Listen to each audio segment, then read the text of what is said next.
Hello friends, good morning to all.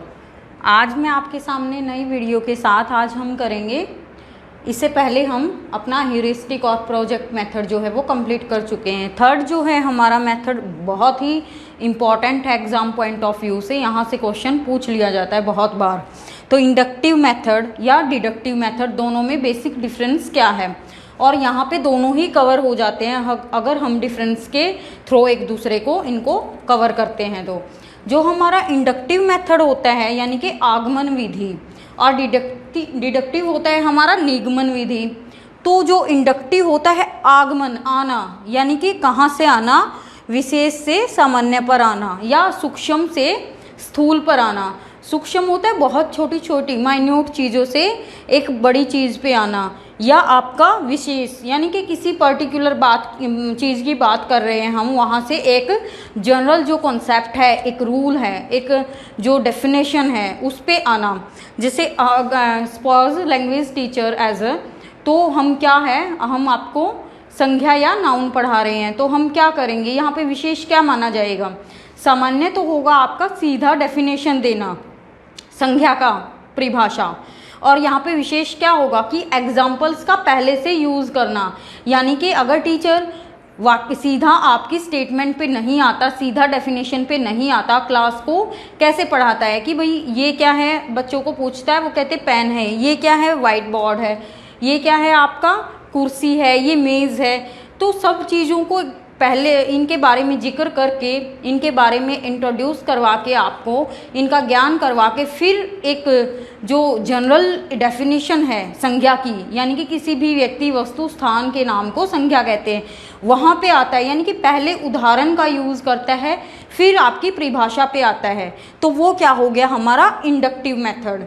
Deductive में इससे उल्टा है। यहाँ पे आपकी जो सामान्य हैं, यानी कि जो भी पहले आपके रूल हैं, जो भी आपकी जनरलाइजेशन हैं या आपके डेफिनेशंस हैं, आपके कॉन्सेप्ट्स हैं, वो पहले से ही टीचर बता देता है कि भाई जैसे मैथ्स में है कि हम थ्योरम पढ़ने वाले हैं, तो पहले आपकी थ्योरम में जो भी रूल होते हैं, जो भी स्टेप्स फॉलो किए जाएंगे, उन सबको, उन जो फॉर्मूलाज हैं पहले ही आपको बता देता है टीचर।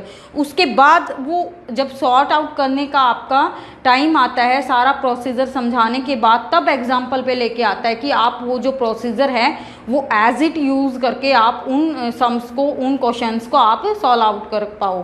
तो ये हमारा जो है लैंग्वेज टीचर, यानी कि जो छोटी कक्षाएं होती हैं वहाँ पे सारे ही आपके सब्जेक्ट्स जो हैं इस विधि से, मैक्सिमम टीचर इस विधि का यूज़ करके बच्चों को टीच करते हैं। लेकिन मैथ्स और साइंस में हमारा डिडक्टिव मेथड जो है वो बहुत ही प्रोफिशिएंट है, बहुत ही इफ़ेक्टिव मेथड माना जाता है कोई भी एक्सपेरिमेंट करना हो आपको। दूसरा है नवीन ज्ञान प्राप्त करने का अवसर नहीं देता। यहाँ पे क्या करता है, आप सिंपली टीचर आपको क्लास में जो भी पढ़ाता है आप इमिटेट करते हो, तो यहाँ पे नया कुछ नहीं होता है, चीज़ें तो वही होती हैं, बट वो एग्जाम्पल्स पहले बता देता है और डेफिनेशंस आपको बाद में, तो नया कुछ होता ही नहीं है उसमें। तो यहाँ पे क्या होता है, नवीन ज्ञान में बच्चे कुछ नया एक्सप्लोर करना चाहते हैं, कुछ खुद से फाइंड आउट करना चाहते हैं, कुछ नया इन्वेंट करने की कोशिश में बच्चे जो हैं लगे रहते हैं। फिर है टीचर्स पर, यहाँ बच्चे डिपेंड करते हैं। जो हमारा इंडक्टिव मेथड से जो टीचर पढ़ाते हैं वो बच्चों को सारा का सारा खुद ही बता देते हैं, खुद करने का उनको खुद से कोई मौका नहीं देते। फिर यहाँ पे क्या है, स्वयं नियमों और सिद्धांतों का, यहाँ पे क्या करते हैं, जैसे साइंस में है तो बच्चे खुद से इन्वेंट करते हैं, खुद से ही आपकी नई नई जो डिस्कवरी हैं वो करते हैं, तो खुद ही नए रूल बनाते हैं, एक्सपेरिमेंट करके नए नए कॉन्सेप्ट, नए नए प्रिंसिपल्स जो हैं वो डेवलप करते हैं। नेक्स्ट है हमारा, यहाँ पे टीचर बहुत हार्ड वर्क करता है, क्योंकि सारा टीचर को ही करवाना होता है।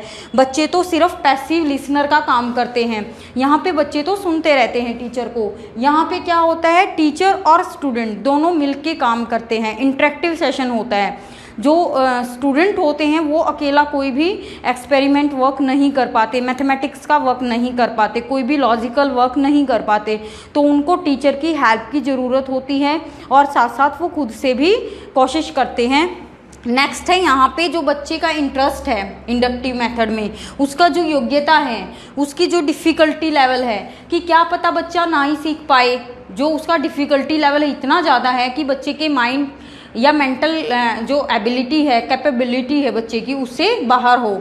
वहाँ पे इन तीनों चीज़ों की तरफ कोई ध्यान नहीं दिया जाता इंडक्टिव मेथड में। लेकिन यहाँ पे क्या होता है, जब भी आप लॉजिकल वर्क करते हो या एक्सपेरिमेंटल वर्क करते हो तो आपका इंटरेस्ट है वो मायने रखता है, आपकी जो एबिलिटी है कि आप में वो एबिलिटी है भी नहीं है, और आपका जो डिफ़िकल्टी लेवल है कि क्या पता आपका जो टीचर है आपको वो वाले सम्स करवा रहा है जो आपको कभी समझ में आ ही नहीं सकते, जिनका डिफ़िकल्टी लेवल बहुत ही हायर है। तो यहाँ पे ये सारी चीज़ों का जो है वो टीचर ध्यान में रखता है डिडक्टिव मेथड में। लेकिन इंडक्टिव में ऐसी कोई बात नहीं होती, यहाँ पे टीचर कुछ भी ध्यान नहीं देता है। तो फिर ये क्या है, हमारा इमिटेटिव मेथड है। इमिटेटिव मतलब आपका और अनुकरणात्मक, यहाँ पे टीचर आपको जो बता रहा है आपको वो सिर्फ अनुकरण करना है, उसको पैसिवली सुन के इमिटेट करना है, जैसा आपको बताया जा रहा है वैसा ही आपको एज इट मेमोराइज करना है, लर्न करना है। लेकिन यहाँ पे क्या होता है, ये रिसर्च मेथडोलॉजी का यूज़ करते हैं बच्चे, एक प्रॉपर रिसर्च का जो फॉर्मेट होता है उसको यूज़ करके यहाँ से खुद से एक्सपेरिमेंटल वर्क करते हैं।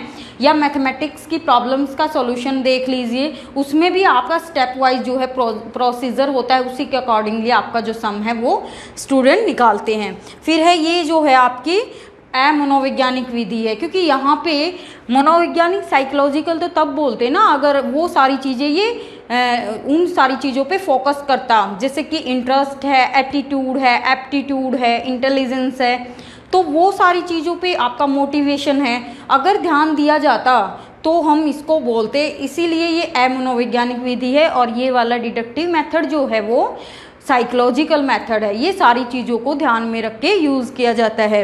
नेक्स्ट है जो उदाहरण से शुरू होता है, जैसे मैंने आपको पहले ही बता दिया है कि टीचर यहाँ पे एग्जाम्पल्स का पहले यूज़ करता है, डेफिनेशन बाद में आती है, फिर रूल निकालता है कि भाई हाँ, जब बच्चों को पूरी तरीके से सेटिस्फाई कर देता है उसके बाद रूल बताता है। तो इसको कई बार एग्ज़ाम में पूछ लिया जाता है कि रूल डिस्कवरी मेथड कौन सा है। तो यहाँ पे जो रूल को डिस्कवर करता है वो एग्जाम्पल्स करते हैं, और दूसरा कौन सा है हमारा रूल डेराइवन, यानी कि यहाँ पे क्या होता है आपका रूल्स को डेराइव करता है, यानी कि लेता है ये रूल्स को, क्योंकि पहले से रूल्स तो हैं, हमें तो एक्सपेरिमेंट बाद में करना है ना उनको वेरीफाई करने के लिए, कुछ नया निकालने के लिए, कुछ इन्वेंट करने के लिए, लेकिन रूल्स तो पहले से ही होते हैं बेसिकली, तो उसी पे ही एक्सपेरिमेंट करना होता है। यहाँ पे आपका जनरल टू स्पेसिफिक होता है, लेकिन ये आपका स्पेसिफिक टू जनरल होता है। यहाँ पे स्टूडेंट का नोटिस किया जाता है, स्टूडेंट मतलब पर ध्यान दिया जाता है। लेकिन ये क्या होता है, ये आपका टीचर सेंटर्ड अप्रोच है। यहाँ पे टीचर इंस्ट्रक्शंस का यूज़ करना होता है, उसको पता होता है कि मुझे आज क्या पढ़ाना है बच्चों को, आज मैं क्या आपको शो करने वाला हूँ, क्या मैं आपको दिखाने वाला हूँ या पढ़ाने वाला हूँ या समझाने वाला हूँ। लेकिन यहाँ पे स्टूडेंट फोकस किया जाता है, स्टूडेंट सेंटर्ड है, या स्टूडेंट जो है नोटिसिंग पे आपका फोकस करता है। यहाँ पे क्या होता है, एग्जाम्पल्स के through how the concept work, ये आपको पहले ही एग्जाम्पल्स का यूज़ करके समझा देता है कि ये जो कॉन्सेप्ट है ये कैसे काम कर रहा है। तो जैसे नाउन और संज्ञा, यहाँ पे क्या होता है, ये टीचर सेंटर्ड अप्रोच है। इंस्ट्रक्शंस का आप बेसिकली यहाँ पे अनुदेशन का जो टीचर है वो यूज़ करता है कि भाई कैसे आपको ये वर्क करना है, एक तरीके का प्रोसीजरल वर्क है ये। यहाँ पे मैथ्स और साइंस में, टेक्नोलॉजी में, जहाँ पे भी आपका जो भी लॉजिकल वर्क होते हैं या साइंस होते हैं, वहाँ पे आपका डिडक्टिव जो मेथड है वो बहुत ही प्रोफिशिएंटली यूज़ किया जाता है। लेकिन जो आमतौर पे क्लासेस में जो हम मेथड यूज़ करते हैं वो हमारा इंडक्टिव मेथड होता है। तो इसी के साथ हमारी ये क्लास ख़त्म होती है। मिलते हैं आपको नेक्स्ट क्लास में, तब तक के लिए बाय बाय।